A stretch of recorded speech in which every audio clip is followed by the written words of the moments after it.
तारेंसारखं कोणी करत नाही आणि तारेंसारखं कोणी करूही शकत नाही, असं एक वेगळंच इन्स्टिट्यूशन ते होतं. पण प्रतिभेच्या पलीकडेही जाऊन त्या प्रतिभेला किती फुलवायचं, ते ब्लॉसम कसं करायचं, हे पूर्णपणे नटाच्या हातात आहे आणि ते तारे जबरदस्त करायचे.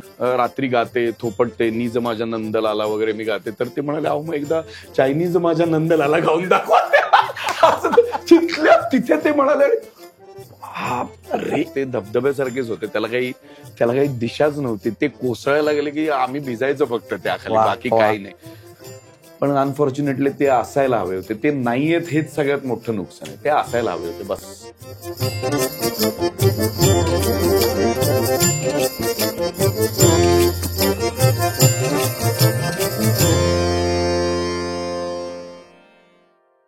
नमस्कार रसिक प्रेक्षक हो.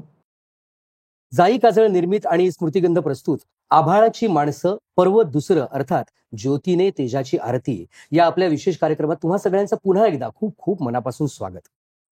मित्र हो, आपण हरफन मौला किंवा हरहुन्नरी या शब्दाची व्याख्या शोधायला गेलो तर एक व्यक्तिमत्व आपल्या डोळ्यासमोर मराठीमध्ये तर आवर्जून येतं, ते म्हणजे सतीश तारे. त्यांना रंगमंचावरती बघणं म्हणजे एक प्रकारची आतषबाजी अनुभवण्याचाच प्रकार होता. तर त्यांच्या आठवणी जागृत करण्यासाठी आज आपल्यासोबत आलेले आहेत आजचे आघाडीचे लेखक, दिग्दर्शक, अभिनेता प्रियदर्शन जाधव. नमस्कार प्रियदर्शन, तुझं आमच्या स्टुडिओमध्ये खूप खूप मनापासून स्वागत. वेळात वेळ काढून तू आज आभाळाच्या माणसामध्ये सहभागी होण्यासाठी आलायस आमच्या सोबत, याबद्दल खूप मनापासून आभार. थँक्यू. आणि मगाशी मी तुला म्हणता तसं सतीश तारे यांचं वर्णन जर करायचं झालं तर 2 शब्दात करता येईल, शापित गंधर्व. आता त्या शापित भागाबद्दल सगळेच बोलतात, चर्चा करतात, पण आज आपण त्यांच्या गंधर्वत्वाबद्दल जरा जाणून घ्यायचंय. त्यासाठी तुझ्याकडून आम्हाला खूप त्यांच्या आठवणी जाणून घ्यायच्या आहेत. तर मला तुला पहिला प्रश्न हा विचारायचा आहे की तुझा आणि सतीशजींचा संपर्क कसा आला आणि ओळख कशी झाली? म्हणजे संपर्क आणि ओळख या 2 वेगळ्या गोष्टी का विचारतो? संपर्क होतो म्हणजे ही व्यक्ती आहे, आणि ओळख होते म्हणजे ही व्यक्ती काय आहे, कोण आहे. तर तुझा संपर्क कधी झाला आणि आपण एका अक्षरशः गंधर्वाच्या सहवासात आहोत, ही जाणीव कधी झाली? कॉलेज पास आउट झाल्यानंतर मी श्रीरंग गोडबोलेंना घडले बिघडलेसाठी असिस्ट करत होतो. मी खूप वर्ष घडले बिघडले एडिट सुद्धा केलं. आणि घडले बिघडले मध्ये काम सुद्धा मी करत होतो. सो मी त्यांना असिस्ट करत होतो, काम करत होतो, एडिट करत होतो, असं सगळं सुरू होतं. आणि कोण नव्हतं घडले बिघडले मध्ये, तर सगळे होते. रसिका जोशी होती, आतिशा नाईक होती, सतीश तारे होते, दिगंबर नाईक होता, अतुल परचुरे होते, संतोष मयेकर होता, क्षितिज झारापकर, किशोर चौघुले, आनंद इंगळे, म्हणजे क्षितिजोग, मुक्ता बर्वे. आज आपल्याला जेवढे आघाडीचे ऍक्टर्स सगळे दिसतात ते त्या कार्यक्रमात होतो. मीही त्यातला एक छोटासा भाग होतो. तर काय, तारेंची ओळख ही म्हणजे तारे माहिती होते मला, पण तिथे अधिक मला समजू लागले. माहिती होते अशासाठी, मी साधारणतः 11वी-12वीत जेव्हा मुंबईत रुपारेल कॉलेजमध्ये शिकत होतो आणि कधी पुण्याला जाणं झालं, तर पुण्यात एकदा मी तारेंचं नाटक पाहिलं होतं आणि ते बालनाट्य होतं. आणि तारेंचे वडील आणि आई बालनाट्यात पुण्यात खूप सक्रिय होते, आणि तारेंचा भाऊ सुद्धा आणि तारेंची बहीण सुद्धा.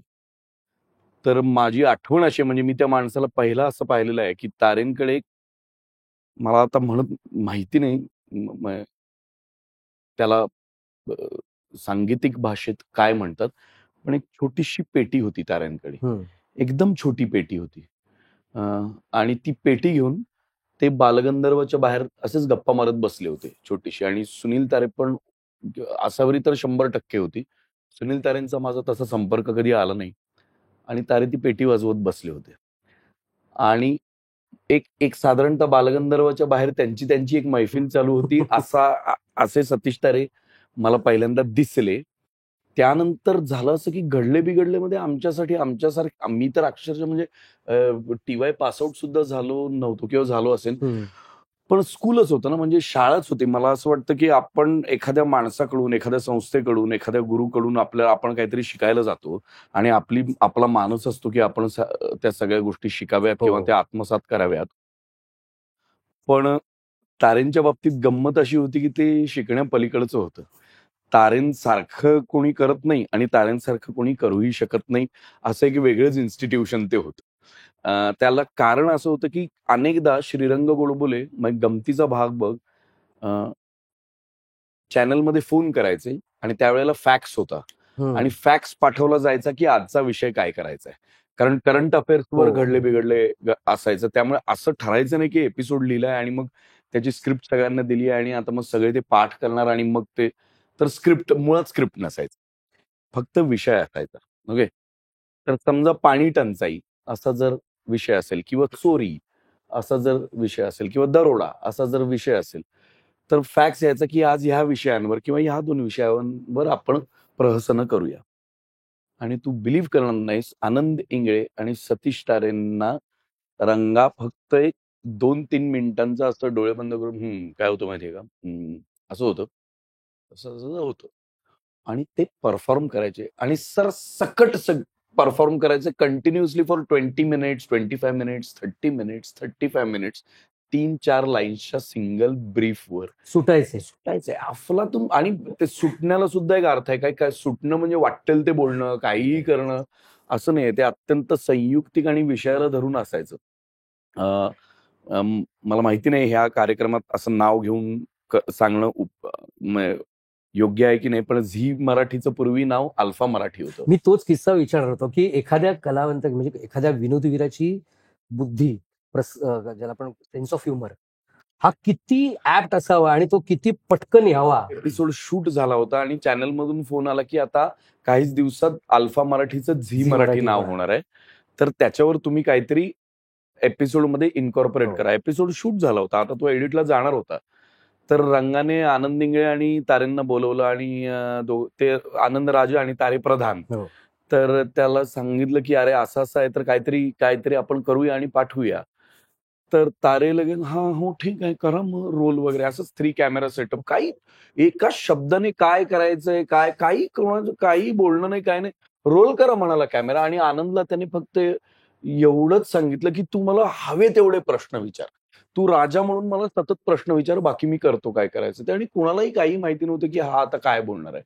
तर आनंद सुरू झाला. प्रधानजी केल्या. तो म्हणाला, झी महाराज काय आज राज्यात काय चाललंय? राज्यात सुंदर चाललेलं आहे. तुम्ही अमुक अमुक काम केलेत का? झी महाराज. अमुक अमुक केलेत का? झी महाराज. हे केलेत का? झी महाराज. महाराणी बऱ्या आहेत का? झी महाराज. राज्यात अमुक आहे का? झी महाराज.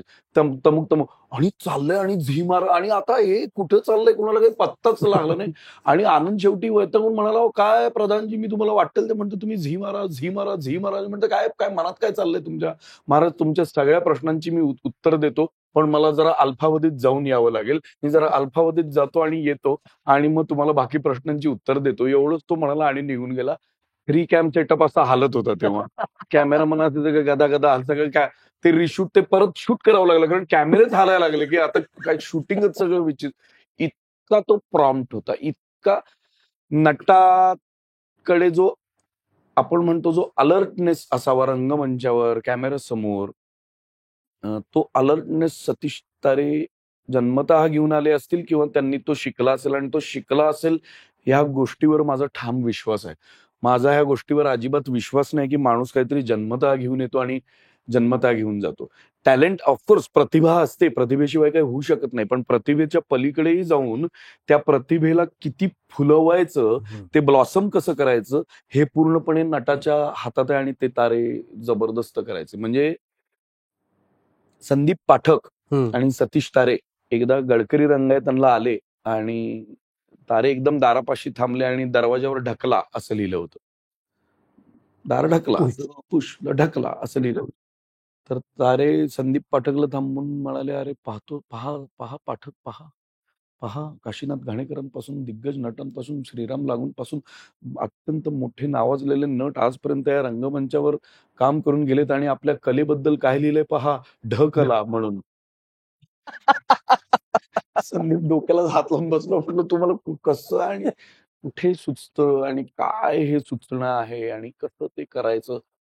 अत्यंत जबरदस्त. आसामी जे आहे, पुलंच्या पुस्तकावर जे नाटक झालं, सुयोगने प्रोड्यूस केलं, मंगेश कदमनी, विजय किंकरेंनी डिरेक्ट केलं, मंगेश कदमनी काम केलं त्यातला आहे युट्यूबवर. त्यातला तू प्रसंग बघ की त्याने ज्वलंत नाटक लिहिलेलं असतं असं म्हणून तो प्रवेश करतो आणि त्याला नाटक वाचून दाखवायचं असतं, पण त्याला वही उघडता येत नाहीये स्वतःची. हे काय वर्किंग आहे नटाचं, की तो इतका एक्साइटेड आहे स्वतःच्या नाटकाबाबतीत की तो प्रत्येक वेळेला बोलताना वही उलट्या बाजूने उघडायचा प्रयत्न करतो. पानं इकडे राहतात, परत बोलत बोलत असं करतो, परत वही उलटी, आणि अखेर तो नाटक न वाचताच जातो. म्हणजे इतकं अफलातून दुसरं कोणी करू शकत नाही. इतकं मायक्रो लेवल, मोठी मोठी कामं सगळे करू शकतात, पाठांतर सगळे करू शकतात, पल्लेदार संवाद सगळे म्हणू शकतात भरपूर तालमी करून.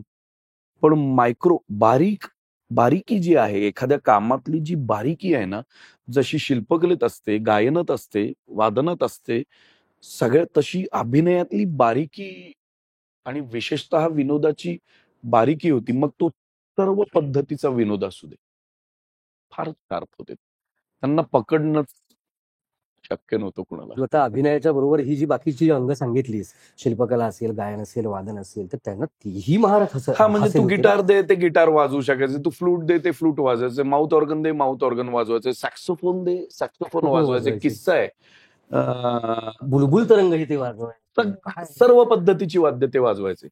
होळीचा एक कार्यक्रम होता आणि टेलिव्हिजन कडून असं ब्रीफ आलं की आपल्याला होळीचा 3 तासाचा कार्यक्रम करायचा. आणि 26 जुलै झालं होतं नुकतंच. आदल्या वर्षी पूर येऊन गेला होता आणि दुसऱ्या वर्षीची ती होळी होती. आणि SL वर्ल्डला आम्ही शूट करत होतो. प्रचंड ऊन डोक्यावर आणि रखरखीत ऊन, आणि सगळे आपलं काय काय प्लॅन करतायत, त्यात लाईट्स लागतायत, स्टेज सेटअप होतोय. आता संध्याकाळी 3-3:30 नंतर सगळा हा कार्यक्रम सुरू होणार, अशी सगळी जय्यत तयारी सुरू आहे. आणि रंगा आला आणि रंगा म्हणाला की तारे, गाणी करायची आहेत तयार. हो, एवढंच ते म्हणाले. हो. आणि तू बिलीव्ह करणार नाहीस, इथे पेटी, मांडीवर ढोलकी, ह्या खांद्यावर गिटार अशी टेकवलेली, या खांद्यावर गिटार, खिशात माउथ ऑर्गन, इथे अशी अडकवलेली फ्लूट, इथे अशी अडकवलेली खोचलेली फ्लूट, असं घेऊन तो वाजवत, पाहिजे तेव्हा फ्लूट वाजव ठेव, पाहिजे तेव्हा गिटार घे वाजव, पाहिजे तेव्हा ढोलकी घे, पेटी घे, आणि वर ते गातायत. जवळजवळ 1 तास 1.25 तास हे सगळं गात असताना शब्द सुद्धा ते स्वतः. म्हणजे अशी किती गाणी रंगाने आणि तारेंनी केली असतील, त्याचं खरं तर त्यांनी डॉक्युमेंटेशन करायला हवं होतं. अशी हजारो गाणी केली असतील त्यांनी त्या क्षणी तिथे बसून तयार. म्हणजे रंगाई म्हणायचा, मी ज्ञ पासून गाणं सुरू करतो आणि ला गाणं संपवतो. तर ज्ञ पासून गाणं सुरू व्हायचं आणि ला गाणं संपायचं. शब्द तिथे ताल तयार व्हायची, तिथे म्युझिक तयार व्हायचं आणि तिथे ते सादर व्हायचं. Just out of this world. म्हणजे त्याच्या पलीकडे दुसरा शब्द नाही. आणि हे स्कूल आहे. म्हणजे अभिनयाची गंमत तीच आहे. काय, गायन ही अशी कला आहे की त्याला एक ध्यास लागतो आणि एक बैठक लागते, तुम्हाला रियाज लागतो. वादनही तसंच आहे, शिल्पकलाही तशीच आहे. अभिनय ही एकमेव कला अशी आहे की तुम्ही जे रोजच्या जगण्यात करताय तेच तुम्हाला करायचंय. पण त्यात प्रॉब्लेम असा आहे की तुम्ही रोजच्या जगण्यात ते सहज करत असता, कारण तुम्ही समोरच्या माणसाचं ऐकत असता आणि तुम्ही जगत असता. ते काही स्टेज नाही किंवा तो काही कॅमेऱ्यासमोरचा परफॉर्मन्स नाही.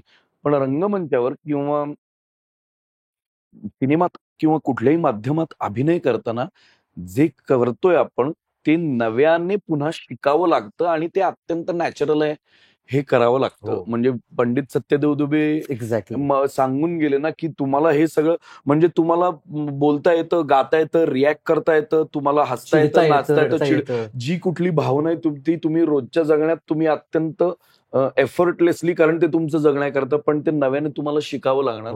तर हे न सांगता बहुतेक ताऱ्यांना कळलं होतं आणि ते फार फार मजेदार पद्धतीने त्यांचा मेंदू चालायचा आणि ते सगळं बरोबर पकडायचे ते कशा पद्धतीने करायला हवं. सो त्याच्यासाठी कान उघडे असणं अत्यंत गरजेचं आहे. एखादा माणूस रंगमंचावर काहीतरी बोलतोय, आपला समोरचा नट, आणि हा 350वा प्रयोग आहे, पण करताना ते असं आहे की ते तिथे घडतंय असं जे वाटलं पाहिजे ना, त्यात ते मास्तर. म्हणून त्यांचा कान पक्का असल्यामुळे त्यांचा मेंदू पक्का होता. ते बरोबर रिसीव्ह करायचे काय पाहिजे. एकदा घडले बिघडल्याच्या एका एपिसोडमध्ये भूषण कडू आला. भूषण कडू त्यांचा मुलगा असतो, आतिशा नाईक त्यांची बायको असते, आणि भूषण कडू त्यांना येऊन विचारतो, बाबा मला शिकवा ना, मला इंग्लिश येत नाही. तो म्हणतो, अरे मी शिकवतो तुला, काहीच काळजी करू नकोस. तर तो म्हणतो की मला लिमोझिनचं स्पेलिंग सांगा. तर तारे असं म्हणाले, "काय बाळा तुला असे प्रश्न पडत आहेत?" तर म्हणतो, "नाही ना, मला इंग्लिश शिकायचंय. मला लिमोझिनचं स्पेलिंग सांगा ना." तर आतिशाने असं बघितलं, येतं इंग्लिश? बोला, सांगा आता लिमोझिनचं स्पेलिंग." तर ते म्हणाले, "हे बघ बाळा, तू लिही मी मोजेन." असं ते इतकं खतरनाक तिथे सुचायचं त्यांना. म्हणजे असं नाही ना, की हे कोणीतरी ते ठरवून आले. त्या क्षणी तिथे त्यांना सुचायचं आणि ते सुचायचंच. त्यांना ते सुचायचं. अरे एका चित्रपटाचा एक सीन आहे जो आता खरं तर व्हिडिओ व्हायरल होतो. अरे हा जो चित्रपटातला हा जो सीन आहे, हा जो व्हिडिओ व्हायरल होतोय, हे तारे गेली 15 वर्ष करतात. केवळ तो चित्रपटात आहे म्हणून आपल्याला माहिती आहे. नाहीतर ताऱ्यांकडे ते फार पूर्वीपासून होतं, की ते अत्यंत खूप छोट्या छोट्या गोष्टीतनं, छोट्या छोट्या शब्दातून ते विनोद काढायचे. एका नाटकात काहीतरी त्यांना कुणीतरी येऊन म्हणतं, की अहो माझा मुलगा झोपतच नाही, मी काय ऐकत नाही हो, काय सतत आपला जातो, बाहेर फिरतो, काहीतरी चायनीज भेळ खातो वगैरे वगैरे असं करतो. मी त्याला गाणी पण रात्री गाते, थोपटते, निज माझ्या नंदलाला वगैरे मी गाते. तर ते म्हणाले, अहो मग एकदा चायनीज माझ्या नंदलाला गाऊन दाखवा. असं तिथल्या तिथे ते म्हणाले, बापरे, इतकं तडातड सुचणं, इतकं अफलातून सुचणं मला दुसऱ्या माणसाला मी पाहिलेलं नाहीये. खरंच आहे. ते ऑनलाईन क्लिअर नावाचं एक नाटक करायचं. हे एका ते नाटक म्हणजे आपण जर असं म्हटलं, की विनोदाचा एखादा वस्तुपाठ काय असावा? विनोद नेमका काय आहे? तो कसा करावा? त्याच्या मागची सूत्र काय आहेत? त्याच्या मागे नटाचा अभ्यास काय आहे? नट कशा पद्धतीने एखाद्या गोष्टीला अप्रोच करतो किंवा विनोद सादर करताना तो किती ऑर्गॅनिकली खरा, ह्याचा सगळा वस्तुपाठ आहे. ते एक चष्मा वापरायचे त्या नाटकात, सोडा ग्लास सारखा चष्मा, इतका जाड की त्यातनं काही म्हणजे नॉर्मली काही दिसणार नाही. परत त्याला एक काडी, एक तुटलेली, एक आणि जाड, त्यामुळे त्याला वजन, ते एका काडीवर वजन सगळे एका काडीवर. आणि ते कायम बोलताना असं म्हणायचे, अरे अच्छा आहेस का इथे, मला वाटलं गेलास. आणि हे बघ गेली आहे ना इथली काडी, हो. असं ते सतत करायचे. त्यांना हे लक्षात ठेवायचं लागायचं, की अरे इथे काडीच नाही आहे, पण ते अभिनय करायचे. आणि नाटकात एक कॅरेक्टर येतं, धडपडतं आणि निघून जातं आणि काहीतरी किचनमध्ये जातं आणि त्याला पीठ लागतं अंगाला आणि तो येतो. आणि ते कोण आहे? कोण आहे? अहो मीच आहे. अरे बाळा, तू आत्ता इथून गेला होतास ना? हो. मग मी पडलो अहो तिकडे किचनमध्ये. मग सगळं पीठ पडलं माझ्या अंगावर. हे काय वय आहे का रे बाळा तुझं पडण्याचं?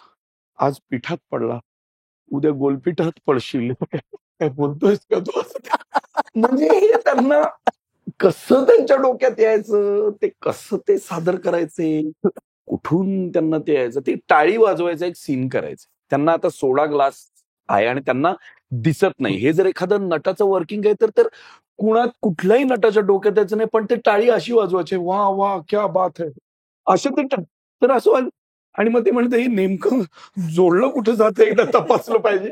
इतकं कडक करायचं ते, इतकं टायमिंगने करायचं ते, की बापरे! नंदू पणशीकर नावाचे नाटकाचे मॅनेजर आहेत ते. हो. जादू तेरी नजर नावाचं नाटक करायचे ते सतीश तारेंबरोबर. तर दामले डॉक्टर असतात आणि ते बसलेले असतात आणि तारे एंटर करतात आणि "काय रे? काय झालं? असा का बसलायस?" वगैरे असे डायलॉग होते.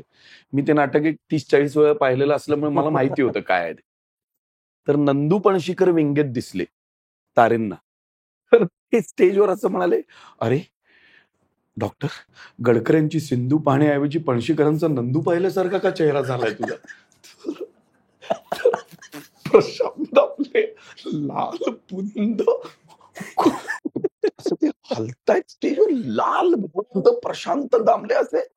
मुलींना कसावं, काय बोलावं या माणसाला, आणि ते म्हणजे कसं हे असं सुचू शकतं एखाद्या माणसाला, आणि काय आहे हे, सगळी कमाल आहे. आणि सरस्वती, जिभेवर सरस्वती, दुसरा शब्द नाही आहे. तर सतीश तारे म्हटल्यानंतर विनोदाचे बादशहाच म्हटलं पाहिजे त्यांना. पण विनोदाच्या बाबतीत पु ल देशपांडेंचं खूप सुंदर वाक्य आहे, की विनोद हा कायम नवीनच असावा लागतो. कारण एखादा विनोद दुसऱ्यांदा ऐकल्यानंतर तेवढंच हसू येत नसतं. आणि हे असे सातत्यानं नवनवीन प्रासंगिक विनोद चटकन काढणं, हीच त्यांची हातोटी होती. पण एवढं मोठं स्किलसेट असताना सुद्धा आता हे विनोदाचं दुर्दैव म्हणायचं का आपल्या प्रेक्षकांचं दुर्दैव म्हणायचं का आपलं दुर्दैव म्हणायचं की विनोदी अभिनेता म्हणून त्यांची ताकद किती होती हे हलक्यात घेतलं गेलं असं वाटतं. मला असं वाटतं त्याला खूप वेगवेगळे डायनामिक्स आहेत. एक डायनामिक असं आहे की त्यांना कसं आहे की नटाला त्या वयात त्या काळात त्या वेळेला योग्य काम मिळणं खूप गरजेचं असतं. असं नाही की त्यांच्या कॅलिबरचे नट नाहीयेत. त्यांच्या कॅलिबरच्या आसपास जाणारे सुद्धा अनेक नट आहेत. पण त्या वेळेला ती गोष्ट योग्य वेळेला मिळावी लागते. आणि जर ती योग्य वेळेला जर नाही मिळाली एखादी गोष्ट तर मग काय करशील तू त्या टॅलेंटचं. तर त्या टॅलेंटला काही तर त्यांच्या बाबतीत मला असं वाटतं की त्यांना योग्य वेळेला योग्य गोष्टी मिळायला नाही. हे एक डायनॅमिक. दुसरा अत्यंत खरा परखड पण स्पष्ट भाग म्हणजे जेव्हा मिळाल्या तेव्हा त्यांना त्या टिकवत्या नाही आल्या. सो या दोन्ही. आणि एक तिसरी बाजू अशी की एक बाजू अशी एक आहे त्याच्यात की मला त्यांच्याकडे बघून कळायचं, मी बोललो नाही कधी, मला त्यांच्याकडे बघून कळायचं, मला त्यांच्याकडे बघून समजायचं की काय होतं की एखादी गोष्ट आपण अत्यंत सुंदर पद्धतीने सादर करू शकतो आणि त्या सादर होणाऱ्या कलेला जर एक बेसिक डिसिप्लिन नसेल ना तर मग खूप गोंधळ निर्माण होतो. म्हणजे मी ज्या ज्या लोकांबरोबर काम केलंय किंवा ज्या आत्तापर्यंतच्या ज्या दिग्गज लोकांबरोबर काम केलं ना त्यातून ही गोष्ट खूप प्रामुख्याने समोर आलेली आहे की तुमचं टॅलेंट 19-20 असेल तर चालतं. तुम्ही थोडेसे कमी टॅलेंटेड असलात तरीही चालतं, पण तुम्ही तुमचं बेसिक डिसिप्लिन वर खाली होऊ लागलं ना की मग ते टॅलेंट सुद्धा तशा पद्धतीने शेप घेत नाही. म्हणजे त्याला आकार येत नाही. मग आपण जेव्हा एखादी गोष्ट तयार करायला लागतो तेव्हा असं करून म्हणजे साधं एखादी गोष्ट फेविकॉलने चिकटवत एखादं फूल तयार करायचं असेल तर असं नाही चालत की तुमच्या हाताला पण फेविकॉल लागलाय आणि ते फूल पण तिकडे आणि त्यात तोच हात तिकडे लागतो आणि त्याच तुम्हाला एक सिक्वेन्स ठरवावा लागतो एक छोटीशी गोष्ट करण्यासाठी. धान्य जर पोत्यात नीट भरता नाही आलं तर ते धान्य बाजूला पण दॅट इज व्हॉट सतीश तारे इज. त्यांच्याकडे ते नव्हतंच. ते म्हणजे ते धबधब्यासारखेच होते. त्याला काही दिशाच नव्हती. ते कोसळायला गेले की आम्ही भिजायचं फक्त त्याखाली, बाकी काही नाही.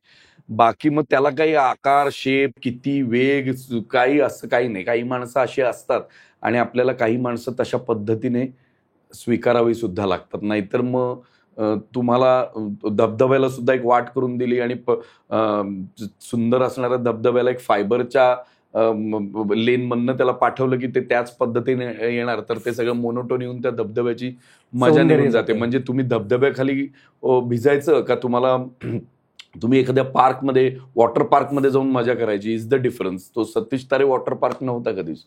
सतीश तारे वेगळा होता. त्यामुळे त्यांना त्या पद्धतीने ते ऍक्सेप्ट झाले असते तर फार बरं झालं असतं. अनेकदा ते ऍक्सेप्ट झाले सुद्धा, अनेकदा गोष्टी त्यांच्या हातातून सुटल्या सुद्धा. पण सगळ्यात महत्वाची गोष्ट त्यांच्या हातातून सुटली ती म्हणजे वेळ. मला असं वाटतं की ते याही परिस्थितीत ते जरी असते ना नुसते तरी येणाऱ्या पिढीला खूप काही मिळालं असतं. म्हणजे जे आम्हाला मिळालं ना खूप खूप. माझा आणि ताऱ्यांचा काहीही संबंध नव्हता. माझा आणि ताऱ्यांची काहीही ओळख नव्हती. माझा आणि तारे आम्ही एकमेकांशी कधी की मला ते काही नाही. मी कोल्हापूरहून आलो, ते पुण्यातून आले. तारे समजले जसे ना आम्हाला सगळ्यांना तसं आम्ही त्यांच्याकडनं एक एक गोष्ट वेचत गेलो आणि ते असं काही आता तुम्ही आम्हाला द्या आम्ही शिकतो असं नव्हतं. ते त्यांच्या लेवलवर परफॉर्म करत होते. आम्ही काय त्यातून नट म्हणून या माणसाकडून काय आपल्याला मिळतंय हे आम्ही तिकडे आमच्या उंजळीत जेवढं पाणी मिळतं तेवढं आम्ही घेऊन जात होतो. पण अनफॉर्च्युनेटली ते असायला हवे होते. ते नाहीयेत हेच सगळ्यात मोठं नुकसान आहे. ते असायला हवे होते बस एवढंच. आणि फारच सगळं म्हणजे इतकं माझे दोन्ही आवडते नट, दोन वेगळ्या स्तरावरचे दोन्ही आवडते नट इतक्या विचित्र डेट्सना गेलेले आहेत. इरफान खान 29 एप्रिलला गेला जो माझ्या वाढदिवसा दिवशी गेला आणि तारे 3 जुलैला गेले जे माझ्या बायकोच्या वाढदिवसा दिवशी गेले. त्यामुळे आम्ही सेलिब्रेट करताना सुद्धा आमच्या मनात थोडंसं हे असतं की आपण करूया सेलिब्रेट, पण बॅक ऑफ द माइंड माझ्या हे असतं की हे दोन माझे आवडीचे नट ह्या तारखांना गेले. तारे नाटकासाठी इतके जगायचे की आसावरीनं आणखीन एक किस्सा सांगितलेला होता की लहान असताना ते आजीची लुगडी नेसायचे आणि मित्रमंडळींना बसून म्हणायचे की चला मी तुम्हाला नाटक दाखवतो. म्हणजे तेव्हापासून त्यांना नाटकाचा ध्यास होता, तो अखेरपर्यंत होता. म्हणजे एक तर किस्सा मला असा घडलेला आठवतोय की जेव्हा त्यांना काहीतरी पायाला दुखापत झाली होती म्हणून हॉस्पिटलला ऍडमिट केलं होतं आणि ग्रँड रिहर्सलसाठी म्हणून ते हॉस्पिटलमधून पळून गेले. ते नाटक म्हणजे एकट्या दुकट्याची गोष्ट. केदार शिंदे त्याचा लेखक दिग्दर्शक होता आणि हो. ते होऊ शकलं नाही तारेंबरोबर नाटक. नंतर अंकुश दादाने ते केलं, हो. गोपाळ रे गोपाळ नावाचं नाटक ते हे. सो ही त्यांची कमिटमेंट आहे, ही त्यांची कमिटमेंट होतीच. काहीतरी व्हायचं त्या माणसाला रंगमंचावर, किंवा मला असं वाटतंय, असं असं असं माझं ऑब्झर्वेशन आहे. हे योग्य असेल नसेल किंवा असा विचार करणंही योग्य आहे की नाही मला माहिती नाही, पण ते रियालिटीपासून दूर राहू लागले नंतर आणि त्यांना रंगमंचाच्या रियालिटीमध्ये जास्त इंटरेस्ट निर्माण होऊ लागला. नंतर ते त्यांच्या रियालिटीपासून खूप दूर जावले आणि ते त्यांना ती रियालिटी जी आहे पडदा उघडल्यानंतरच्या 3 तासांची जी रियालिटी आहे की जिकडे खूप गंमत मज्जा, तिकडे कशाची बंधनं नाहीत काही नाहीत, ते त्याच्यात अधिक रमू लागले. ते त्यांना अधिक आवडू लागलं. असं असावं कदाचित, कारण ते वेगळे असायचे स्टेजवर. म्हणजे मी त्यांच्याबरोबर कामही केले आणि मी त्यांना रंगमंचावर पाहिलंय सुद्धा. Magic, just magic. Online clear नावाचं जर त्यांचं नाटक होतं, बोरिवलीला शो होता, सोमवार सकाळचा शो. इन मीन 20-25 माणसं नाट्यगृहात, सोमवार सकाळ. आणि तुला विश्वास बसणार नाही, एक 2000 प्रेक्षकांचं थिएटर जसं बताबत खळखळून हसावं ना, असा फील होता त्या 25 माणसांचा. लोटपोट हसत होते लोक आणि असं वाटायचं हा हाऊसफुल शो आहे असं वाटत होतं मला. इतका धिंगाणा घालत होते ते स्टेजवर, इतकं अफलातून परफॉर्म करत होते ते स्टेजवर. म्हणजे मॅजिक, म्हणजे मॅजिक. म्हणजे त्यांनी कदाचित प्रेक्षकांकडे कधी बघितलंच नाही रंगमंचावर. फिजिकल क्वालिटी काय असावी एखाद्या माणसाची, रंगमंचावर प्रॉपर्टीचा वापर कसा करावा, एखाद्या कॉस्ट्युमचा वापर कसा करावा, कसं वावरावं, बॉडी लँग्वेज काय असावी, सगळं होतं रे त्यांच्याकडे. एक झीवर सिरियल लागायची, मला आठवत नाही, त्यात मच्छिंद्र कांबळे आणि मोहन जोशी होते लीडला. डिटेक्टिव्ह समथिंग, डिटेक्टिव्ह जयराम, जय आणि राम. त्यात इन्स्पेक्टर अरुण नलावडे आणि सब इन्स्पेक्टर सतीश तारे. कधीतरी युट्यूबवर जा आणि त्या माणसाने काय केले ते बघ. I I I I I I अशक्य. कळतं हे लिहूच, ही स्क्रिप्टच नाही, हे लिहूच शकत नाही कोणी. म्हणजे काय, अरे काय त्या इम्प्रोव्हायझेशनला काय, म्हणजे काय लेवलचं इम्प्रोव्हायझेशन. एक किस्सा त्यांचा मला कळला होता. कुठली तरी एक स्पर्धा होती ज्याच्यात म्हातारपण हा विषय होता आणि सगळेजण त्यांच्या पद्धतीने उतार वयातले प्रॉब्लेम किंवा उतार वयातली कॅरेक्टर्स, तर कुणी वाकून करत होतं, कुणी खोकून करत होतं, कुणी थरथरत करत होतं, कुणी काय संभ्रमावस्थेत आहे असं करत होतं, कुणी डिस्लेक्स असल्यासारखं करत होतं, कुणी सायकोलॉजिकल आजार झाला असं करत होतं, पुढे झुकतो असं केलं होतं. ह्यांचा म्हातारा असा होता, ते उलटे झुकलेले होते आणि ते 40 मिनिटं म्हणे त्यांनी ते तसं परफॉर्म केलंय. अरे तू 1 मिनिट नाही असं थांबू शकत परफॉर्म करायला, तू 40 मिनिटं कसं काय, म्हणजे कुठनं आलंय त्यांच्या. तू जादूतेरी नजरचा उल्लेख केलास, त्याच्यात सुद्धा ते जे असे उभ्या उभ्या मागे टेकायचे आणि तसेच्या तसे उभे राहायचे, जे ह्या माणसाच्या अंगात हाडं आहेत का रबराचंच सगळं फलातून. म्हणजे आणि म्हणजे काय सेन्स असेल, स्वतःची बॉडी लँग्वेज काय आहे, माझ्या बॉडीची कॅपेबिलिटी काय आहे, लिमिटेशन्स काय आहेत, मी ते कशा पद्धतीने हे नटाला कर. आपल्याकडे आता प्रॉब्लेम हा झालाय सगळा, म्हणजे आपला प्रॉब्लेमच आहे की आपल्याला एक स्क्रिप्ट मिळते, आपण ते ऑडिशन देतो आणि आपल्याला असं वाटतं आपलं छान काम व्हावं, पण इनहेरंटली आपल्याला ज्या गोष्टी डेव्हलप कराव्या लागतात त्या सातत्याने कराव्या लागतात. म्हणजे गायक रोज रियाज करतो, नट हा एकमेव असा कलेतला माणूस आहे की जो कधीच रियाज करत नाही सकाळी उठून. त्याला तिथे जाऊन करावं लागतं ऑन द स्पॉट. त्याला तू कितीही रियाज कर, तू कितीही तालीम कर, नट चुकू शकतो, गोंधळू शकतो नटाचं. त्याचं कारणच मला असं वाटतं की बाकी कुठलीही कला घे रे, गायन म्हण, आत्मानंदासाठी करता येते. मला दुःख वाटलं, मी दुःखी गाणं गायलं, माझा मूड बदलला. मला आनंद झाला, मी नाचलो, माझं समाधान झालं.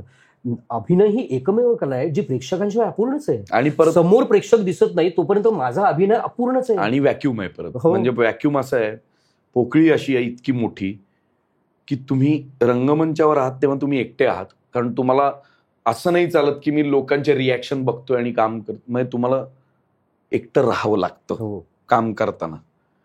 तुम्ही थर्ड बेलच्या आधी सुद्धा तुम्ही एकटे आहात. तुम्ही इकडे तिकडे काहीतरी हे कर ते कर, तुम्हाला तयार व्हावं लागतं, तेव्हा तुम्ही एकटे आहात.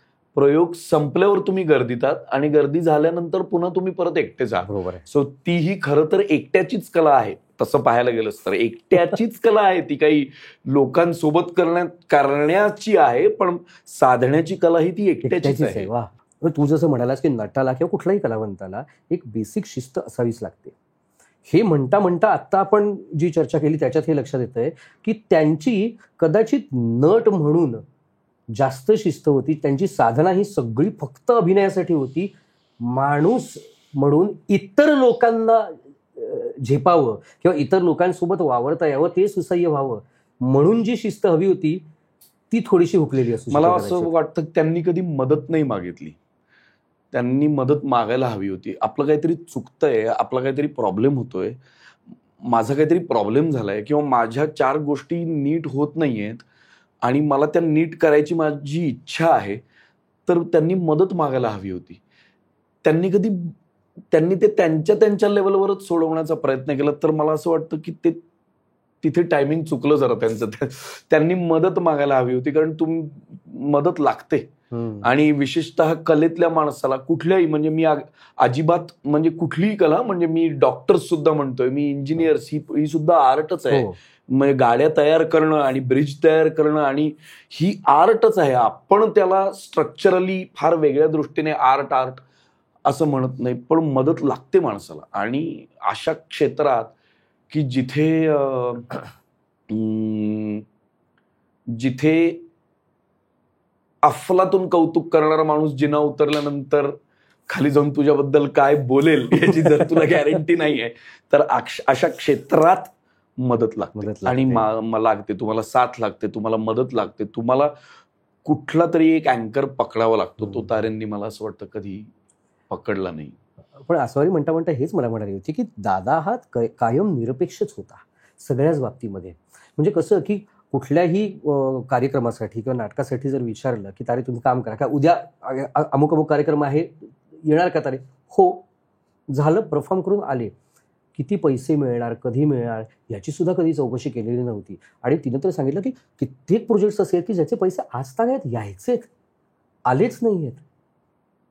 म्हणजे एवढं निरपेक्ष बाकी सगळ्याच्या बाबतीत राहून फक्त तो ध्यास काय असेल, वेड म्हणावं त्याला का काय म्हणावं, की त्याची उलटी बाजू अशी आहे की दुबेजी म्हणायचे नाही म्हणायला शिका. हो, खरंय. दुबेजी असं म्हणाले की नाही म्हणायला शिकलं पाहिजे. नटाने नाही म्हणायला आधी शिकलं पाहिजे. हो तर म्हणतोच नट. हे बघ, काय पैसा आहे, प्रसिद्धी आहे, ग्लॅमर आहे, 4 लोकांपेक्षा तुम्हाला अधिक लोक ओळखतात, लोकांना तुमच्याबद्दल एक प्रेम असतं, एक आस्था असते, आदर असतो, सगळं असतं. तुम्हाला तुमच्या क्षेत्रात काम करताना तुम्हाला कशाला नाही म्हणता आलं पाहिजे ना, हे पण महत्वाचं आहे. तुम्ही कशाला नाही म्हणता, नाहीतर काय तुम्ही हो म्हणत राहाल ना, तर म्हणजे तुमच्या हो म्हणण्याची किंमत नाही मग या इंडस्ट्रीला. अतिपरिचयात अवज्ञा. तुमच्या हो म्हणण्याची किंमत नाहीये, तुमच्या नाही म्हणण्याची किंमत आहे या इंडस्ट्रीला. किंमत हो म्हणण्याची नाहीये. हो म्हटलंच जातं नटाकडून. कुठल्याही लेखक, दिग्दर्शक, नट, टेक्निशियन कोणी, त्याला हो म्हणावंच लागतं. पण तुम्हाला नाही कुठल्या गोष्टीला म्हणता आलं पाहिजे ना, हे पण डिसाईड करता आलं पाहिजे. फार महत्वाचं आहे ते. गडबड होते नाही तर. फार इतके लोक तुम्हाला ग्रांटेड धरतात, काही गोष्टी तर इतक्या विचित्र होतात ज्या तारेंबाबतीत झाल्या सुद्धा ना. म्हणजे की ये रे सतीश, सतीश आहे ना करेल, पण सतीश करणारच आहे, सतीश आहे ना करेल हे आहेच. पण जर तुम्ही सतीशला सकस स्क्रिप्ट जर द्याल तर जादू तेरी नजर तयार होतं. तुम्ही सतीश तारेंना सकस स्क्रिप्ट जर द्याल तर श्यामची मम्मी तयार होतं. आणि होतं. ह्या लिहिलेल्या स्क्रिप्ट आहेत ना, ते काही सतीश तारे आले आणि झालं असं नाटक असं नाहीये. प्रशांत दामले होते त्या नाटकात, निर्मिती सावंत होत्या, पुरुषोत्तम बेर्डेंनी श्यामची मम्मी लिहिलं होतं, जादू तेरी नजर मंगेश कदमांनी डिरेक्ट केलं, रत्नाकर मतकर यांनी लिहिलं, मोठ्या मोठ्या संस्था त्याच्याशी जोडल्या गेल्या. म्हणजे जेव्हा एक सकस कलाकृती लिहिली जाते, चांगलं नाटक लिहिलं जातं आणि त्यात सतीश तारे असेल तर त्याला 4 चांद लागतं. म्हणजे मग ते थांबत नाही. सो ते choice of plays, again choice of plays, की नंतर तारेंनी म्हणजे म्हणून आहे, पण तारेंनी काही नाटकं नाही केली असती आणि तारे नुसते खुर्चीत बसले असते घरी, तरी लोक तारेंकडे आले असते की तारे हे आहे आमच्याकडे, हे आहे आमच्या. तारेंनी नाही म्हणणं आणि थांबणं ह्या 2 गोष्टी खूप मस्त आहेत. नाही म्हणणं आणि थांबणं ह्या 2 गोष्टी खरंच खूप छान आहेत. त्या तारेंनी करायला हव्या होत्या. तारेंकडे कोण आलं नसतं स्क्रिप्ट घेऊन, किंवा तारेंकडे कोण आलं नसतं की तू प्लीज ह्यात काम कर म्हणून, पण थांबावं लागतं. तुम्ही थांबला नाहीत ना, मग येणारा तो माणूस सुद्धा असा विचार करतो, नको नको आत्ता नको, असं होतं. कधी कुठे थांबणं हे समजणं असं हा मला असं वाटतं. मी त्यांच्याबद्दल खूप विचार करून झालेला, आणि मी त्यांना हे सगळे त्यांच्या हयातीत त्यांच्याशी भांडून ओरडून शिव्या देऊन हे सगळं मी त्यांना बोलून झालेलं आहे की मी तुमच्यापेक्षा ज्युनियर आहे, पण कधीतरी तुम्ही माझं फक्त ऐका. त्यांना अनेकदा सांगून झालेलं की तुम्ही माझं ऐकायला पाहिजे होतं, असं मी त्यांना सांगून झालं. फूच्या शेवटच्या सीझनला तर मी त्यांना अगदी तोंडावर स्पष्ट सांगितलं होतं की तुम्ही माझं ऐकलं नाही, तुम्ही ऐकायला पाहिजे होतं माझं. म्हणजे माझं इन द सेन्स मी काहीतरी ग्रेट सांगतोय ह्या अर्थी नाही, पण मी त्यांच्याशी या भाषेत बोलू शकायचो कदाचित, जे त्यांना इतर त्यांच्या स्पेसमध्ये कोणी सांगू शकत नसेल, किंवा त्यांना ते आवडत नसेल, किंवा त्यांना ते त्यांनी सांगितलं मला माहिती नाही काय. पण मी ह्या शब्दात सांगू शकतो की मी कोपऱ्यात घेऊन त्यांची शाळा करायचो, हे मी त्यात तुला सांगतो. पण ते ऐकायचे नाहीत, आणि ते ऐकायचे सगळंच. तर ते काय ऐकायचे ते आम्हाला कधी कळलं नाही, ज्यातून ते सॉलिड नट झाले, आणि ते काय ऐकायचे ना ते आम्हाला पूर्ण कळलं. म्हणजे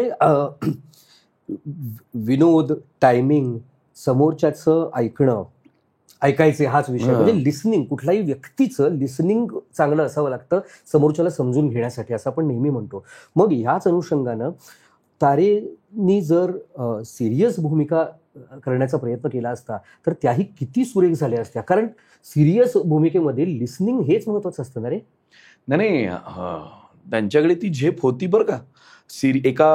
मला असं वाटतं एका लग्नाची दुसरी गोष्ट का कुठल्या तरी सिरियल मध्ये त्यांनी काम केलं होतं, त्यात काही ते विनोदी काम करत नव्हते, अत्यंत छान सुंदर काम करायचे. मला असं वाटतं की ते चौकशी केली पाहिजे. ते कदाचित एक होता विदूषक मध्ये सुद्धा आहेत, लक्ष्मीकांत बेर्डेंच्या, म्हणजे जब्बार पटेल, आणि त्याच्यात सुद्धा त्यांनी गंभीर प्रकृतीचीच भूमिका केली. असं नाहीये की त्यांना ते करता यायचं नाही, पण पुन्हा तेच, म्हणजे आता काय अशोक सराफांना गंभीर भूमिका करता येत नव्हत्या का, पण अशोक सराफांना किती स्ट्रगल करावं लागलं त्यासाठी की मी हे करू शकतो, नाहीतर अशोक सराफांकडे कुठला कॉमन ऑडियन्स असं बघून म्हणेल की जरा प्लीज गंभीर भूमिका करा ना. कॉमन ऑडियन्स अशोक सराफांना बघून म्हणणार अरे बाप रे, हा माणूस म्हणजे मजा आणि काय टाइमिंग.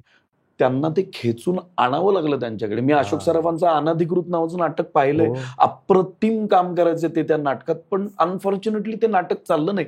भद्रकाली प्रोडक्शन्सच नाटक होतं प्रसाद कांबळीचं, पण नाही चाललं नाटक. तर असं होतं नाटकाबाबतीत. अशोक सराफांची जर ही म्हणजे दिशा की त्यांना गंभीर भूमिका मिळवण्यात हा स्ट्रगल, तर इतरांचं तर सोडूनच दे रे. खूपच. लक्ष्मीकांत बेर्डेंचं सर आले धावून नावाचं नाटक होतं, नाही चाललं. अप्रतिम काम करायचं ते, त्यात गंभीर प्रकृतीची भूमिका, नाही चाललं. मग तारेंकडनं एक्सपेक्ट करणंच खूपच, त्यांनी अशा पद्धतीचं काम करावं. आणि त्यांना म्हणजे ऑडियन्सची धार सुद्धा फार वेगळी असते ना. एकदा ऑडियन्सने तुम्हाला एका कप्प्यात टाकलं की ते दरवाजा उघडणं फार डिफिकल्ट आहे. ते सगळं भले भले नट खूप कमी जणांना ते जमतं की त्यातून येऊन ते सगळं. प्रशांत दामलेंनी काही गंभीर भूमिका केलेल्या नाहीत का? मी पाहिली आहेत नाटकं. आम्ही दोघं राजा राणी नावाचं नाटक मी पाहिलेलं आहे, पण काय म्हणजे इतकं. आणि 4 दिवस प्रेमाचे नावाचं नाटक होतं, दामलेंचं शेवटी पेटी घेऊन बसायचे आणि गायचे आणि एक अप्रतिम सीन सादर करायचे, इतकं सुंदर करायचे ते. पण फार कमी. मोहन जोशींसारखे फार कमी नट की जे गाढवाचं लग्न पण करू शकतात, ते गंभीर पण करू शकतात, ते सिनेमात विलन पण करू, काहीतरी ते वेगळं जगच वेगळं आहे परत त्यांचं. पण ते क्रॅक करणं विनोदी असं आपल्याकडे आता ना ठप्पा मारू नये. आता हा विनोदी नट हा प्रॉब्लेम आहे आपल्याकडचा, हा प्रॉब्लेम आहे. आपण ते, त्यामुळे मला जरा त्रास होतो त्याचा की अरे हा विनोदी नट, विनोद हा एक अभिनयातला एक प्रकार आहे, तो विनोदी नट नाहीये. आणि चार्ली चॅप्लिनचंच वाक्य आहे की comedy is a very serious business. मग चार्ली चॅप्लिन, मला असं चार्ली चॅप्लिनचं उदाहरण, म्हणजे आता चार्ली चॅप्लिन असं नाव निघाल्यावर त्याच्या त्या नावाच्या आसपास सुद्धा काहीच नाहीये रे. म्हणजे मला असं वाटतं परिपूर्ण नट एक हो. चार्ली चॅप्लिन, म्हणजे त्याच्यानंतर नावच नाहीये काही काही नावच नाही दुसरं. असं कोणी करेल? विजय केंकरे असं सांगतात की तारेचं काम बघताना नेहमी असं वाटायचं बबन प्रभू आले की काय समोर. वा. आता मी तर कधी बबन प्रभूंना पाहिलं प्रत्यक्ष नव्हतं ना, बघितलं कधी नव्हतं. संबंधच नाही. पण विजय केंकरे सांगायचं की बबन प्रभू असे आव्हानात बोलायचे गरम पाणीचे असे बोलायचे नाही, फ्लॅट चेहऱ्याने काय म्हणतो पुढे काय झालंय असं. तर तारेंना ऐकलं की लक्षात येतं, ए बाळा काय करतो. तर मला लक्षात येतं की त्यांना ते कुठे कुठे त्यांनी ते बरोबर त्यांचं स्मार्ट डोकं चालवून ते कसं पकडलेलं आहे, ते फार हुशार होते. विनोदाची सुद्धा इतकी विविध अंग आहेत, कॉमेडीचे वेगवेगळे प्रकार आहेत. प्रहसन असेल, ब्लॅक कॉमेडी असेल, सटायर असेल, अंगिक आहे, वाचिक आहे, माईम आहे, स्लॅपस्टिक आहे, फार्स आहे. या सगळ्यामध्ये तारे माहीर होतेच ऑलरेडी. आणि आजच्या काळात जो एक स्टँडअप कॉमेडी हा प्रकार आज जो गाजतोय, पण आजकाल स्टँडअप कॉमेडी ही बऱ्याच प्रकारे एक्सप्लिसिट सुद्धा असते. म्हणजे जिथे आपण सर्रास शिव्यांचा वगैरे वापर करतो, निर्बळ प्रांजळपणे केली जाते ती बऱ्याच अंशी. पण याच्यातही मला वाटतं की जर आज तारे असते तर ह्याच्यात सुद्धा त्यांनी एक वेगळं डायमेन्शन आपल्याला एस्टॅब्लिश करून दाखवलं असतं.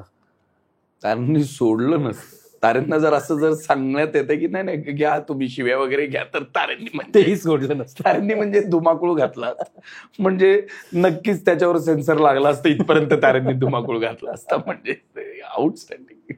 पण कुठली शिवी कधी द्यावी आणि कुठल्या अनुषंगानं, कुठल्या हेतूनं आणि कशी नेम धरून मारा, आणि ब्युटिफुली ना, म्हणजे त्याचा त्रास होऊ नये ऑडियन्सला, इतकं ते वा वा छान करायचं. त्याचा त्रास झाला नाही ऑडियन्सला कधी, फार मजा करायची. म्हणजे कुणाचाही अपमान न करता सुद्धा योग्य एखाद्याची तीच जागा तर दाखवणं. विनोदाची गंमत आहे ना. म्हणजे आणि ते स्वतःवर अधिक करायचे दुसऱ्यापेक्षा. ते स्वतःवर करत करत गंमत करत करत करत करत पुढे निघून जायची सगळी. स्वतःवर विनोद करायची म्हणजे ही कपॅसिटी खरं तर स्वतःमध्ये असणं हीच खरं तर खूप मोठी धाष्ट्याची गोष्ट आहे. ह्याची काही आणखी उदाहरणे सांगशील? त्यांचं ऑनलाईन क्लिअर नावाचं नाटक आहे. त्यांना एक फोन करायचा असतो, तर ते फोन घेतात आणि ते चिडलेले आहेत बायकोवर आणि ते म्हणतात किती हिला सांगायचं, असं करू नकोस, तसं करू नकोस. मी आपलं म्हणतोय जाऊ द्या बुवा, जाऊ द्या बुवा, जाऊ द्या बुवा, जाऊ द्या, जाऊ द्या बुवा, जाऊ द्या बुवा, जाऊ द्या बुवा. अरे किती बुवा जाऊ द्यायचे. हॅलो, हाँ कौन, पाववाला, मैं खारी वाला बात कर रहा हूँ. हाँ उषा ढापणे नामक एक महाभयंकर स्त्री इस शहर में धांगड़ धिंगांग घाल रही है. अगर वो आपको कहीं दिखे तो. हाँ काय, तुम्हाला मराठी येतं? अहो मग सांगायचं ना मला असं हिंदीत. तर स्वतःला हिंदी येत नाहीये, ह्याच्यावर ते स्टेजवर विनोद कर. काय तुम्हाला मराठी येतं? अहो मग सांगायचं ना मला असं हिंदीत. पत्ता लिहून घेता का? हा लिहा. हा जय शिवाजी. अहो लगेच पलीकडून जय भवानी म्हणून घोषणा का देत आहे? मी आमच्या बंगल्याचं नाव सांगतोय, जय शिवाजी मॅन्शन. म्हणजे ते स्वतःवर विनोद करत करत करत करत गोष्ट पुढे न्यायचे. म्हणजे स्वतःचं हिंदी चांगलं नाहीये त्याचा वापर करून समोरच्याचीच विकेट काढायचं असं सांगायचं ना हिंदीत मग मगाशी की तुला मराठी कळतं म्हणून. Is outstanding. Is outstanding. स्वतःचा मान राखणं म्हणजे स्वाभिमान बाळगणं हे खूप महत्वाचं असतं, गरजेचं असतं असं मला वाटतं. त्या बाबतीत तारेंना तो सांभाळता आला नाही किंवा त्यांनी तो दाखवला नाही कधी, असं वाटतं का? कारण कित्येक नाटकं अशी होती की ज्याच्यात फक्त ह्याचं टॅलेंट आपल्याला झेपत नाही आणि आपण झाकवलं जातोय अशा कारणाखातर सुद्धा वाटेल ते कारण देऊन त्यांना अचानक आयत्यावेळी म्हणजे उद्या प्रयोगाने आता ह्यांना काढून टाकलं, अशाही घटना घडल्या. पण त्यांनी कधीही त्याचा राग बाळगला नाही, आकस बाळगला नाही, पण स्वाभिमानही बाळगलं नाही. म्हणजे ते स्वतःसाठी झगडले नाहीत कधी. नाही, मला असं वाटतं तेच ना, हृदय तुटलं असेल त्यांचं. असं कुठल्या नटाचं हृदय तुटणार नाही की आपल्याबरोबर असं होतंय की आपण त्या प्रोजेक्टमध्ये आहोत आणि नाही आहोत. आता त्याला दोन्ही बाजूने आहेत. एक तारेंची बाजू आहे की जे म्हणत असतील त्यांचं काही चुकलं नसेल, एक समोरच्याची बाजू असेल की जे म्हणत असतील काहीतरी चुकलं असेल. ह्या सगळ्यात नटाचं हृदय तुटतं ना, ह्या सगळ्यात नट तुटतो आणि तेच त्यांचं मला असं वाटतं की झालं. ते आतून ते तुटले थोडेसे आणि माणूस तुटणं फार चांगलं लक्षण नाहीये. म्हणजे पुन्हा तेच आपलं काहीतरी तुटतंय हे सोडवलं पाहिजे सोबत तरी का होईल. म्हणजे माझी फार आतून माझी अशी इच्छा आहे की माझी इच्छा आहे आणि मी ते करणार सुद्धा की मला तारेंवर बायोपिक करायचं आहे. आणि मी ते करेन. मग मी त्यातून जे काही करायचं ते करेन मग त्या तुटलेल्या हृदयाबद्दल. नक्कीच हा बायोपिक बघायला आम्हाला नक्कीच आवडेल. कारण हृदय तुटण्याचे त्यांचे इतके किस्से आहेत की एका तर प्रसंगी असंही घडलं होतं की प्रयोगाच्या आधी दुसरी घंटा झाली आहे, तिसरी घंटा होईल आता थोड्या वेळात. अशा वेळेला कोणीतरी त्यांनी येऊन सांगितलं तुम्हाला भेटायला कोणीतरी आलंय. मग ते बाहेर गेले. 2 लोकांनी त्याला गाडीत बसवलं, गाडीत किडनॅप केलं, घेऊन गेले. पुढचे 2-2.5 तास त्याला फिरवत होते, गाडीत मारलं आणि नंतर परत आणून सोडलं. होय, खरंय. हे सगळं घडलं ते सुद्धा गैरसमजापोटीच घडलेलं होतं मुळात. की म्हणजे हे जे काही मारणे बिरणं घडलं होतं ते ज्या माणसानं घडवून आणलं त्याच्याशी नंतर त्यांची मैत्री झाली. शक्य आहे. आणि त्यांनी परत त्याचा कधी द्वेष धरला नाही. आणि इथे जेव्हा त्यांच्यामुळे नाटकाच्या प्रयोगाला प्रॉब्लेम झाला तिथेही त्यांनी कधी फार जास्त हे काय म्हणतात क्लॅरिफाय करणं किंवा जस्टिफाय करण्याचाही प्रयत्न केला नाही. आपली चूक आपण उपस्थित नव्हतो म्हणून नाटक अडलं ना, मग ती आपली चूक असं मानून ते तिथून क्षमा मागून ते पुढे चालू लागले. पर्याय नाही ना, काय पर्याय नाही काय त्याला, काय you have to move on. त्याला काही पर्यायच नाही. तू काय म्हणजे अशी गोष्ट आहे ना की तुम्ही ते बॅगेज धरून बसाल तर तुम्ही संपून जाल माणूस म्हणून. तुम्ही ते बॅगेज इतकं वजन तुम्ही स्वतःबरोबर नाही धरून ठेवू शकत. म्हणजे बरोबर आहे, नटाला आत विनोदी नटाला आत एक सल असावी लागते किंवा काहीतरी एक आत दुखरी नस असेल तर तो विनोद असं म्हणतात. म्हणजे असं एक साधारणतः म्हटलं जातं. म्हणजे हसऱ्या चेहऱ्याच्या मागे एक दुःख असतं म्हणून तो चेहरा जास्त हसतो. पण ते ओव्हर पॉवर पण होऊ नये. ते ओव्हर पॉवर झालं की मग त्याचाही एक बॅलन्स आहे ना. म्हणजे त्याचा सुद्धा एक बॅलन्स राखणं अत्यंत गरजेचं आहे. ते ओव्हर पॉवर झालं तर ते विखारी आणि विषारी सुद्धा होऊ शकतं. तर ते होऊ नये तसं. जे तारेंबाबतीत काही प्रमाणात झालं आणि तोच काळ जेव्हा होता की मी त्यांना सांगत होतो की तुम्ही स्वतःवर काम करा, तुम्ही स्वतःकडे लक्ष द्या. तुम्ही स्वतःवर काम कराल तर सुटेल सगळं. तुम्ही सगळ्या इतर गोष्टींकडे लक्ष देता आणि स्वतःवर तुम्ही काम नाही करतात माणूस म्हणून. ते माणूस म्हणून थोडंसं त्यांचं काम त्यांनी करायला हवं होतं. कलाकार म्हणून त्यांच्यासोबत वावरताना, त्यांच्यासोबत जगताना अशी एखादी गोष्ट तुला जाणवली का, वाटली का की त्यांची इच्छा एखादी गोष्ट म्हणजे आता विनोदी अभिनय आहेच, त्याच्यात त्यांना महारत हासिल होतीच. सिरियस भूमिका ही त्यांनी सुंदर प्रकारे केली होती की ते एका लग्नाची दुसरी गोष्टचीच एक त्यांचा एक किस्सा आहे की त्याच्या नायिकेचं जेव्हा लग्न लागतं त्यावेळेला त्यांनी तिथे उभ्या उभ्या इम्प्रोवाइज करून एक मंगलाष्टका त्यांनी म्हटल्या होत्या. स्वयंवर झाले सीतेच्या चालीवरती त्यांनी उभ्या उभ्या इम्प्रोवाइज करून त्यांनी ते अरे असे हजारो गाणी करू शकायचे. ते काय बसल्या बसल्या गाणी तयार व्हायची. अरे मग काय सुंदर सुंदर ब्रेन, सुंदर मेंदू. असं नाही आता परत कोणी होणार. अगदीच खरं आहे. पण एवढं सगळं करत असताना सुद्धा तुला अशी एखादी जाणवलेली गोष्ट आहे का? नसूही शकते कदाचित, पण प्रश्न म्हणून विचारतो, अशी एखादी गोष्ट आहे का जी त्यांनी कदाचित तुझ्यासमोर कधी व्यक्त केली असेल की हे करायचंय रे, म्हणजे ज्या कारणाखातर कदाचित त्यांना म्हणजे ती प्रेरणा ठरू शकली असती मदत घेण्यासाठी? मला त्यांचं जे आडनाव आहे ते त्यांना व्हायचं होतं. त्यांना स्टार व्हायचं होतं.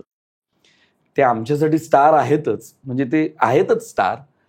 पण त्यांना जे स्टार पद जे अपेक्षित होतं ना, त्याच्यापासून ते थोडेसे वंचित राहिले असं मला वाटतं. आणि ते त्यांनी अनेकदा बोलून दाखवलं की माझी बस चुकली, असं ते त्यांनी म्हणून दाखवलेलं आहे की माझी बस जरा चुकली, बाकी काही नाही. म्हणजे सो तेही ते गमतीतच, त्याच्यातही ते एसटीचे विनोद करायचे आणि ते सगळं त्यांची गंमत सगळी चालू असायचीच म्हणजे पण ते म्हणायचे की माझी जरा बस चुकली म्हणून. मग त्यांच्या बोलण्यातून असं अनेकदा आलं की मी फार लवकर मुंबईत यायला हवं होतो, पुण्याहून मुंबईत स्ट्रगल करायला. ते खूप वर्ष पुण्यात होते, तिकडे काम करत. त्यांनी खूप लवकर यायला हवं होतं असं त्यांच्या बोलण्यातून अनेकदा आलं माझ्यासमोर. त्यामुळे ते सतत असं म्हणायचे की अरे माझी जरा बस चुकली, मी जरा यायला हवं होतं लवकर. पण ठीक आहे, पण जे काय ते तरी पण मला असं वाटतं की ज्या स्केलचं ते काम करून गेलेत त्या स्केलचं काम अजून दुसरा माणूस कोणी करू शकत खरंय खरंय. जसं लहानपणी आजीची लुगडी नेसून ते 4 मित्रमंडळींना हे चला मी तुम्हाला नाटक दाखवतो असं म्हणून तिथून जी त्यांनी नाटकाची सुरुवात केली ती खरं तर शेवटच्या क्षणाला, शेवटच्या प्रयोगात सुद्धा, त्या प्रयोगासाठीचा सुद्धा त्यांनी अभिनयच केला होता. म्हणजे स्वतः तापानं फणफणलेले असताना मी बरा आहे हे आजूबाजूच्या मंडळींना पटवून देण्याचा अभिनय करून ते स्टेजवरती उभे राहिले. मी एक खूप जुना मॉर्गन फ्रीमनचा इंटरव्ह्यू बघितला होता, आहे अवेलेबल युट्यूबवर. त्या मॉर्गन फ्रीमनच्या इंटरव्ह्यू मध्ये मॉर्गन फ्रीमन असं म्हणाला की एकदा तुम्ही अभिनय क्षेत्रात आलात आणि एकदा तुम्ही अभिनय आणि अभिनेता म्हणून तुम्ही म्हणू लागलात की मला अभिनय करायचा आहे, की त्याने असं स्टेटमेंट दिलेलं आहे की तुम्ही लक्झरियस लाईफस्टाईलमध्ये मराल किंवा जाल हे तुमचं नशीब, आणि तुम्ही रस्त्यावर पडून भाकरीचा तुकडाही तुम्हाला नाही मिळाला आणि तुम्ही जाल तेही तुमचं नशीब. पण ऑलवेज अन ऍक्टर, तरीही तुम्ही ऍक्टरच आहात. सो मागच्या आणि पुढच्याचा त्याच्याशी काहीही संबंध नाहीये, तरीही तुम्ही ऍक्टरच. वा.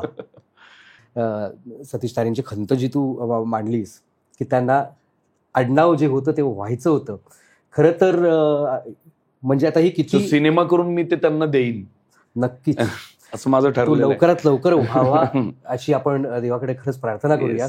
आणि त्यांच्याबद्दल एक समप करायचं म्हटलं तर एवढंच मी आता म्हणेन की ते नावानं, स्वभावानं आणि कर्तृत्वानं तारे होते, तारे आहेत, तारे राहणार. फक्त तो ध्रुवतारा झालाय, कुठल्याही नक्षत्राच्या कोंदणात त्याला कोंडून ठेवणं शक्य नाही. त्यामुळे तो ध्रुवतारा आहे, त्याचं स्थान अढळ आहे आणि अढळ राहणार. नक्कीच. आणि हा जो तुला बायोपिक करायचा आहे त्यासाठी आमच्या सगळ्यांकडून खूप शुभेच्छा, आणि आम्ही सगळे आतुरतेने त्याची वाट बघतोय. Yes, thank you. सगळ्यात महत्वाचं म्हणजे अत्यंत बिझी शेड्यूल मधून वेळात वेळ काढून तू आलास, आणि तू येणार याची आम्हाला खात्री होती कारण विषयच तसा होता. बरोबर.